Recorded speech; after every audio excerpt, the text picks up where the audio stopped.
るかしないかは香木に聞かない。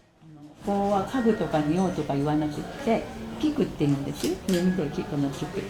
耳を澄ませてよく香りを香らんでるというので菊って言うんですけども、この中に木が入っているので手に乗せたら親指をかけてください。でこの右手は鎌倉を作るようにしてこの香炉、門香炉って言うんですけど菊香炉なんですけど、ここに指と指乗せて鎌倉作るんです、そしたらここに香りがたまります。すっごいかすかな香りなのでここにためます。吸います。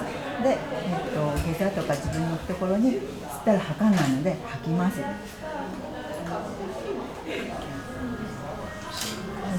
来ましたか？さすがいい香り、いい香りですね。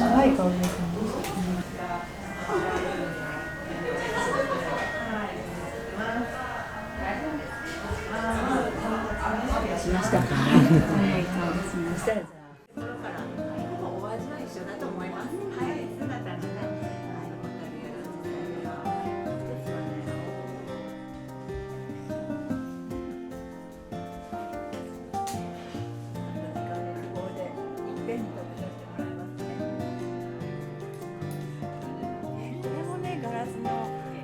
若いお友達で、なんか翔ちゃんって言ってるんですけど、正直口きれいさん。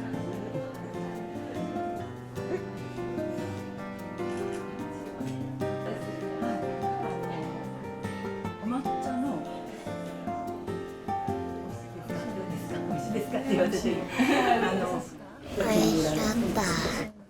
香りっていうテーマでお茶をいただくっていうことは今まであまりなかったので、はい、このお茶の成分がすごくそのリラックス効果もある香りの成分が含まれているのがすごく面白かったです。